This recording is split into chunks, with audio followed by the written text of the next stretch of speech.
వీక్షకులందరికీ నమస్కారం. 2026వ సంవత్సరంలో వృశ్చిక రాశి వారికి ఏ విధమైనటువంటి ఫలితాలు కలగబోతున్నాయి అనేటువంటి విషయాన్ని ఈ వీడియో ద్వారా క్లుప్తంగా తెలుసుకునేటువంటి ప్రయత్నం చేద్దాం. ఇది మన తెలుగు వాళ్ళకి సంబంధించినటువంటి పండగ కాకపోయినప్పటికీ కూడా చాలా మందిలో కొంత ఉత్సుకత ఉంటుంది. ఏమంటే మరి కొత్త క్యాలెండర్ కదా, ఈ జనవరి నుండి మాకు ఎలా ఉంది, ఏమన్నా మా పరిస్థితులు మారాయా, మాకేమైనా అభివృద్ధి ఉందా, గత సంవత్సరం లాగానే ఇబ్బందులు పడాలా, మాకు పెళ్ళి అవుతుందా, సంతానం కలుగుతుందా, ఉద్యోగం వస్తుందా, మా పిల్లకి పెళ్ళి అవుతుందా, ఇలా అనేక రకాలైనటువంటి విషయాలు. అయితే ఇందులో చెప్పచ్చు, అత్యుత్సాహాన్ని ప్రదర్శించకూడదు. ఉగాదికి చెప్పినట్టు దీనికి మూర్తి మంత్రాలు చెప్పడం, దీనికి ఆదాయ వ్యయాలు చెప్పడం, ఇక వాళ్ళు ఇష్టం వచ్చినట్టు చేస్తున్నారు. అసలు చూడండి, వాడు ఎవడో అంటాడు రామాయణంలో రాముడు ఉన్నాడు, భారతంలో భరతుడు ఉంటాడని. అలాగా లగ్నాన్ని బట్టి ఫలితాలు చెప్పేటప్పుడు గోచార ప్రకారంగా కూడా లగ్నాన్ని బట్టి చెప్పాలి అని అంటాడు ఒకడు. అంటే అలా తయారైందనమాట. అంటే హాఫ్ నాలెడ్జ్ చాలా ప్రాణాంతకం, ప్రమాదకరం. దాని నుండి సమాజాన్ని కాపాడవలసినటువంటి బాధ్యత అందరి మీద ఉన్నది. అటువంటి వాళ్ళని మీరే అవాయిడ్ చేస్తూ ఉండండి. ఎక్కువ కాలం సాగం, దానివల్ల వచ్చేటువంటి ఫలితాలకి నిలకడ ఉండదు. ఏదో ఒకటి రెండు తగలచ్చేమో కానీ కన్సిస్టెన్సీ ఉండదు. గోచార ఫలితాలని అబ్జర్వ్ చేయండి. నాదే గొప్ప అని నేను చెప్పట్లేదు, మీరు పరిశీలన చేయండి. గోచారం అనేటువంటి దాన్ని గౌరవించండి ముందు. ఇప్పుడు వృశ్చిక రాశి వారి దానిలోకి వస్తే, ఈ గోచార పరిస్థితుల్లో ఈ సంవత్సరం గురించి ప్రధానంగా మనం మాట్లాడుకునేటప్పుడు దీర్ఘ సంచార గ్రహాల మీదకే దృష్టి వెళ్తుంది. గత సంవత్సరంలో వృశ్చిక రాశి వారు చాలా ఇబ్బందులు పడ్డారు. ఈ శనేశ్వరుడు వక్రించడము, వెనక్కి రావడము, ఆయన అర్ధాష్టమ స్థానమందు ఫలితాన్ని ఇవ్వడము, తర్వాత ఏమో ఈ రాహు అర్ధాష్టమ స్థానంలో ఫలితాన్ని ఇవ్వడము, అష్టమ గురుడు ఉండడం, చాలా దారుణమైనటువంటి విషయాలు జరిగాయి. ఎలా అంటే నిష్ఠురం సాహసం క్రోధం అష్టమస్తే భవేత్ గురువు. కోపం వస్తుంది, ఎవరి మీద చూపించాలో తెలియదు. మనకి ఏదైనా అవకాశం రాకపోతుందా, మనకి ఏదైనా టైం రాకపోతుందా, ఒరే ఇప్పుడు నీ టైం. కొంతమంది స్టేటస్లు పెట్టుకుంటారు, అరే ఇప్పుడు నీ టైం రన్ అవుతుంది, నా టైం కూడా వస్తుంది, అప్పుడు నేను చెప్తా సమాధానం. ఇలా అనేక రకాలు. ఇంకంటే ఏం చేయాలో తెలియక పాప సమయం అనుకూలించక. ఇప్పుడు ఈ సంవత్సరంలో ఏమవుతుంది అంటే, జూన్ నెల 2వ తారీఖు వరకు అష్టమంలో ఉండేటువంటి గురుని యొక్క స్థితి ఉన్నప్పటికీ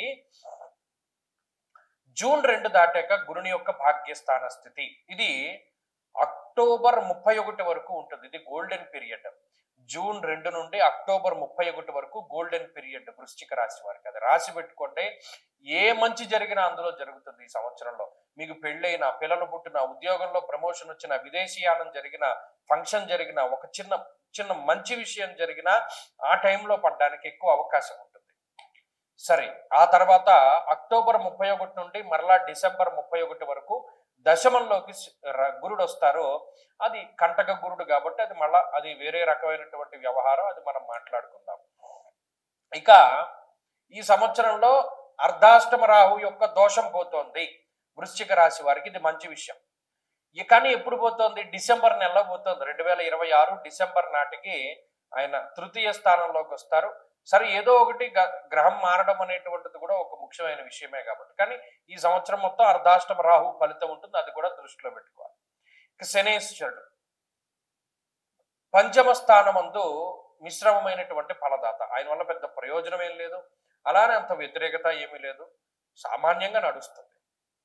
ఈ విషయాలను దృష్టిలో పెట్టుకుని కనుక మనం గ్రహస్థితిని పరిశీలన చేస్తే 30% బలాన్ని కలిగి ఉన్నటువంటి రాశి వృశ్చిక రాశి.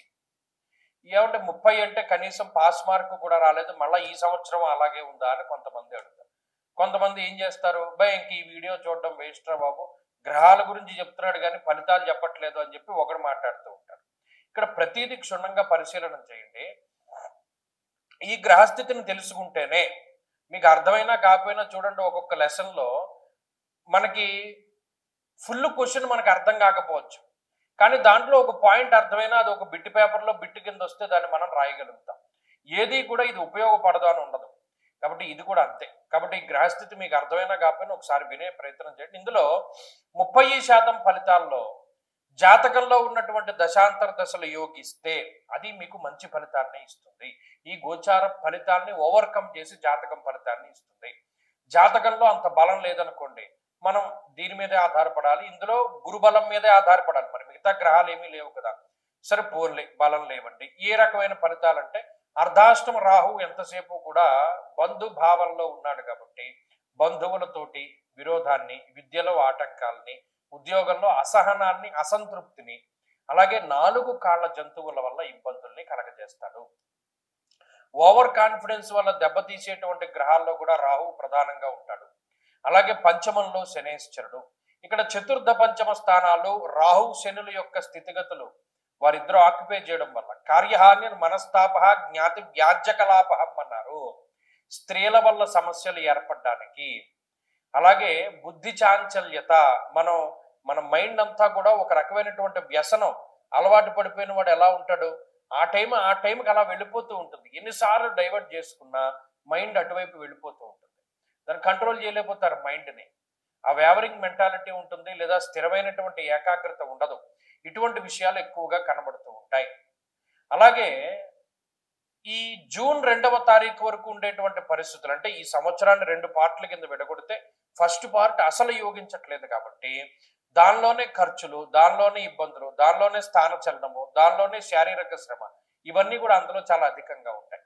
కాబట్టి తెలివైనటువంటి వృశ్చిక రాశి వాళ్ళు ఏం చేస్తారు, జూన్ 2 దగ్గర నుండి అక్టోబర్ 31 మధ్యలోనే ప్రతిదీ వాళ్ళ ఎంగేజ్మెంట్ కానీ లేకపోతే ఇంకోటి ముఖ్యమైన విషయాలపై శ్రద్ధ, ఇవన్నీ కూడా ఆ టైంలోనే పెడతారు. ముఖ్యమైన మీటింగ్స్ ఇవన్నీ కూడా అప్పుడే ఏర్పాటు చేసుకుంటారు. ఆ టైంకి గ్రహస్థితి కలిసి వస్తుంది. కాబట్టి విద్యా విషయంలోనూ, ఉద్యోగ విషయంలోనూ, వ్యాపార విషయంలోనూ అక్కడ ఇబ్బంది పడవలసిన పరిస్థితులు ఏమీ లేవు. అంత మధ్యస్థంగా సాగుతూ ఉంటుంది. హెల్త్ ప్రాబ్లమ్స్ ఏమైనా వస్తాయా అండి అంటే అంత ప్రమాదకరమైనటువంటివి ఏమీ ఉండవు, కానీ అడపాదడపా వస్తూ ఉంటాయి, వెళుతూ ఉంటాయి. దాని గురించి మరి అవేవో వస్తూ ఉంటే వెళుతూ, అంటే కొంతమందికి తీవ్రం ఉంటుంది, ఇటువంటి తీవ్రతర పరిస్థితులు లేవు. అలాగే మరి 30% నుండి మనం పెంచుకోవాలంటే ఏం చేయాలండి అని వృశ్చిక రాశి వారు కనుక అడిగితే ఎక్కువగా మనం చెప్పేటువంటి విషయం ఏంటంటే, ప్రతి నెలలో పుష్యమి నక్షత్రం అనేటువంటిది వస్తుంది. కొన్నిసార్లు అది గురువారంతో కలిపి వస్తుంది. ఆ గురు పుష్య యోగాలు వచ్చినప్పుడు, లేదా గురువారాలు కానీ, ఈ పుష్యమి నక్షత్రం ఉన్న రోజున కానీ ఎక్కువగా దత్తాత్రేయ స్వామి వారి యొక్క ఆరాధన చేస్తూ ఉండాలి. దత్తక్షేత్ర దర్శనం కానీ, లేదా సిద్ధమంగళ స్తోత్రం ప్రతిరోజు చదువుకోగలిగితే దక్షిణామూర్తి స్తోత్రము, సిద్ధమంగళ స్తోత్రము, దక్షిణామూర్తి కవచము, ఇటువంటివి ఏమైనా గురు సంబంధమైనటువంటి స్తోత్రాలు చదువుకుంటూ ఉండడం చాలా మంచిది. లేదు ఆ సమయంలో పుష్యమి నక్షత్రం గురువారం కలిసి ఉన్న రోజుల్లో గురు చరిత్ర పారాయణ చేయడం, దత్తక్షేత్ర దర్శనం, ఇటువంటివి ఎక్కువగా చేసుకుంటూ ఉన్నా కూడా చక్కగా పరిస్థితులు బాగుంటాయి. అలాగే ప్రత్యేకించి చిత్తా నక్షత్రం నెలకి ఒక రోజు వస్తుంది. చిత్తా నక్షత్రం ఉన్న రోజున ఖచ్చితంగా దత్త దర్శనం చెయ్యండి. మీరు అనుకున్నటువంటి పనులన్నీ సక్రమంగా పూర్తి అవుతాయి.